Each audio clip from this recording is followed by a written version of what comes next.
I cannot contain my excitement for what we're going to talk about today.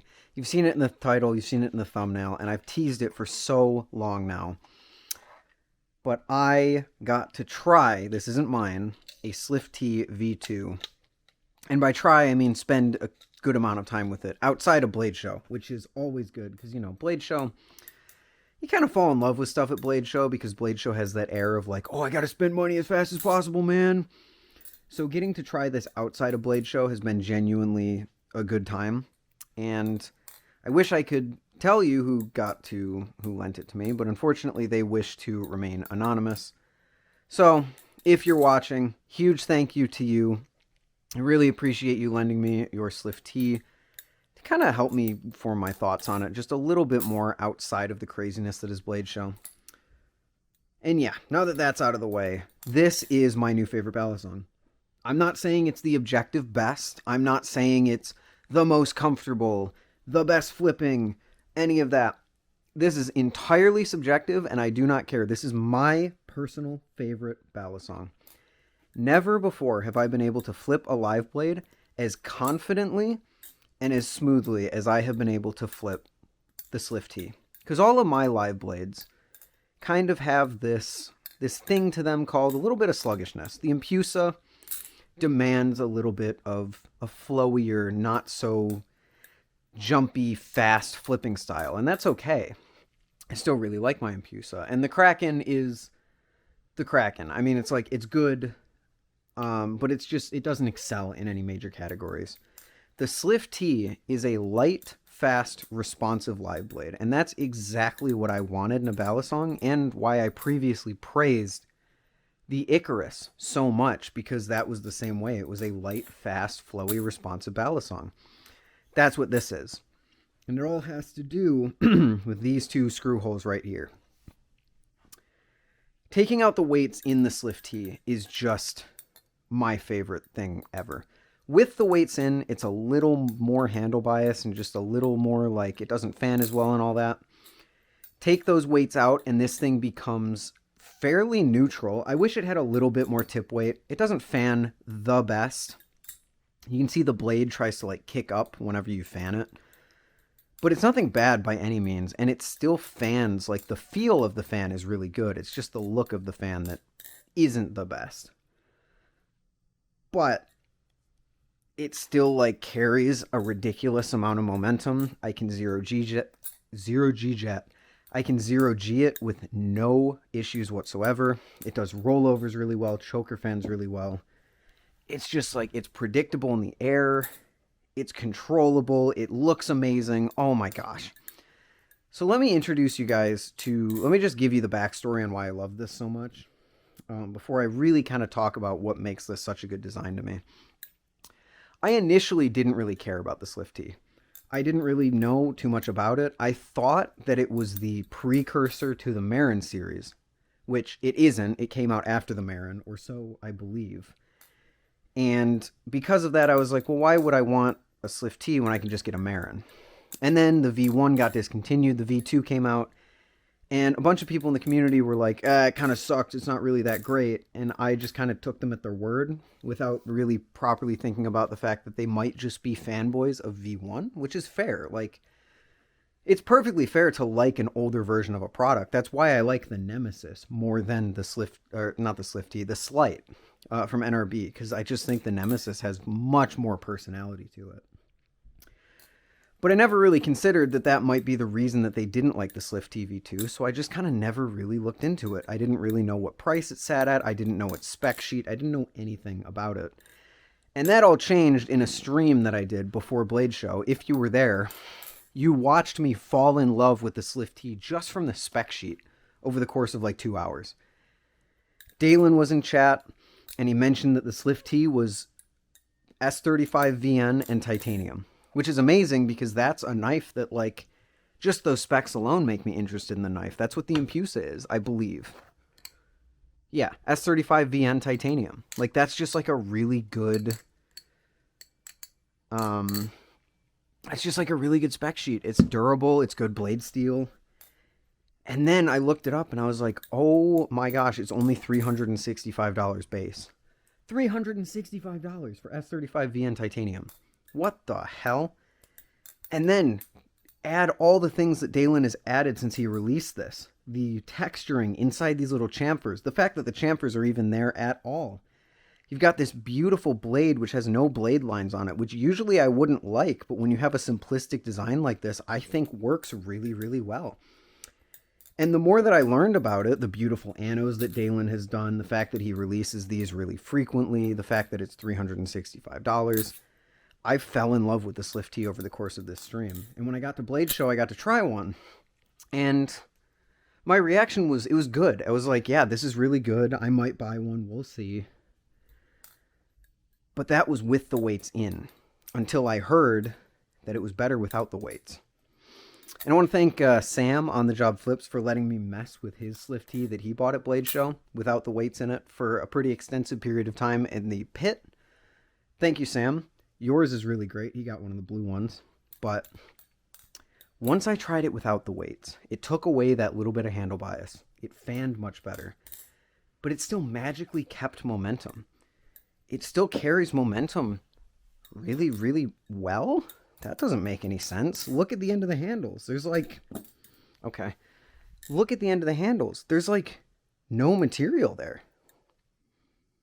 I mean, there's material there, but it's like a small amount, below average maybe. How does it still carry momentum with no weights down there? I mean, the Prisma kind of suffers from that. Take the weights out of the Prisma and the momentum of the handles kind of disappears.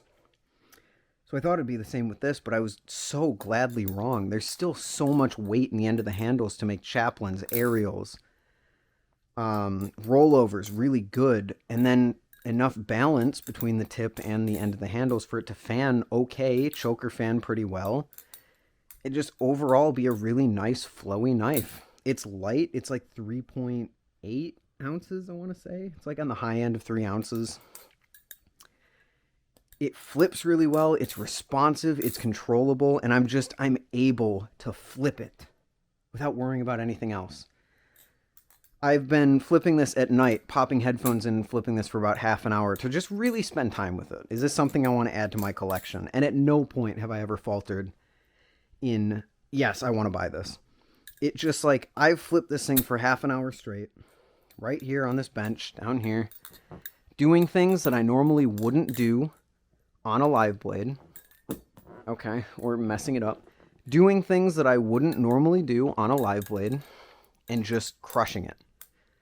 Because I'm confident, and I can control it well, and it just flips so darn well. I just love it so much.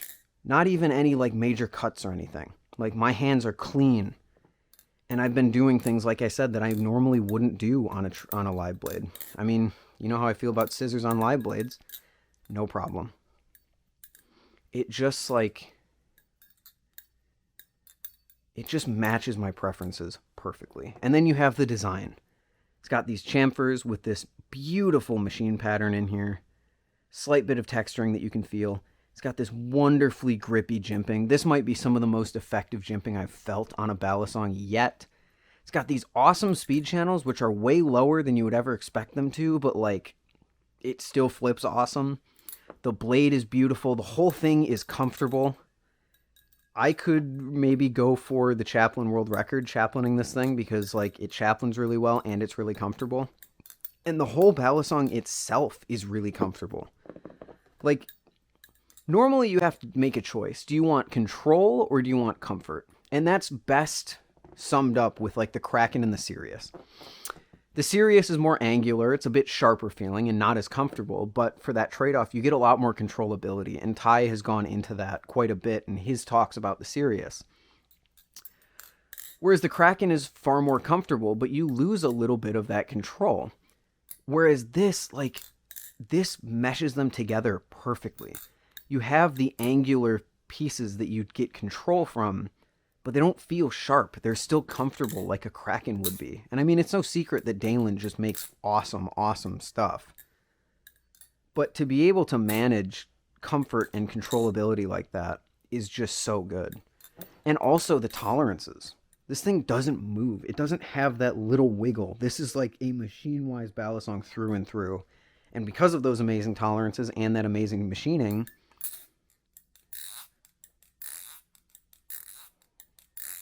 how is this bouncier than the Kuno? This is on Zen pins.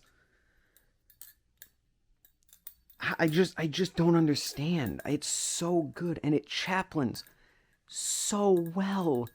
And then you can just throw it into a fan and it will work. And then you can choker fan it and go around your thumb and just like, oh my God.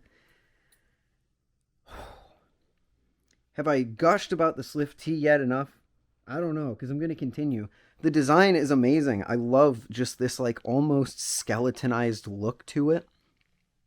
These these long speed channels, this really simple surface face. There's no texturing or anything, but there doesn't need to be, and the blade accentuates that. Now that he's gotten rid of these like lines that normally I love in a blade, and I've thought about maybe buying a SlifT that was made before he made this change, but like it complements the design really, really well, especially since this texturing and the chamfering is so subtle that you won't even notice it when you're just looking at the knife, so it's not like it clashes. Just a very simplistic design. It's obvious that most of the performance here is in the flipping, which isn't to say that there isn't performance in other places. Like the grip is still really, really good. The weight is still really, really good. It's responsive. It sounds good. Like and then the magic is that these are running stainless steel washers. Forget phosphorus bronze that dents in and all that. Theoretically, you really wouldn't have to change the washers on this. I mean, it's probably still good practice too. I don't really have any basis for what I'm saying other than asking a few people at Blade Show. But like theoretically, this is the kind of washer that wouldn't like crimp when you tighten down on it. You should be able to take this thing apart and just use the same washers and be relatively completely fine. And that's really, really cool. Now, if you don't want the stainless steel washers, Dalen does have extra phosphorus bronze in here, as well as the hardware that goes in the end of the handles, but like, dang, dude, this is really good. I mean, I told Dalen plenty at Blade Show how much I enjoy all of his stuff, but now I get to do it in an open forum, because like, I love the SlifT, and I really do urge everyone to try it. At least just try it. I'm not saying you're gonna love it. I know a few people who mock me openly for loving the SlifT so much, but I will never apologize for liking a knife that fits my preferences and that I can flip to the best of my abilities. I just won't apologize for it. Sorry, boys. So is this the best balisong out there? No. Is the price to performance insane? Yes. Is it my favorite? Right now, absolutely. Because I would much rather spend the money on this than like a Cygnus. Maybe I like flipping the Cygnus just a tiny bit more, sure. I'd spend the money on this in a heartbeat. It's just that good. I don't know. I can't stop gushing about it. So, shout out Dalen. All of your stuff is amazing, which I've gone over in the Blade Show recap video, but the SlifT might just be my favorite. And I cannot wait to get a really cool ano. He's done really cool anos before. Like I said, the purple on the outside with like the sunset on the inside. Or there's a really cool one in the first drop of the SlifT where it was like raw on the outside and then teal on the inside. Oh, Dalen. You bring that back, I'd buy it in a heartbeat. Or maybe even like green. No, I like the teal, but like green in there would be really cool too. I'm just like, I'm at the point where once I have the money ready to go, oh, that's close. Once I have the money ready to go, this will be entering my collection as soon as I find one with a really cool ano on it. So yeah, that's why I love the SlifT so much. That's my story with the SlifT, and I cannot wait for this to be basically, I feel like if I were to buy one of these, it would become my main flipper in the way that like Jack Pyro has like his Kraken. You know, I could absolutely seeing this becoming my main flipper. So yeah, shout out Dalen, shout out Anonymous for letting me try this thing. Thank you so much for letting me try it, make videos about it, etc. I really, really, really appreciate it. And thank all of you for watching. I don't really know what else to say. I'm just going to keep gushing about this thing if I don't end the video now. So thank you all for watching, and I will see you all in the next one. Peace. Later, guys.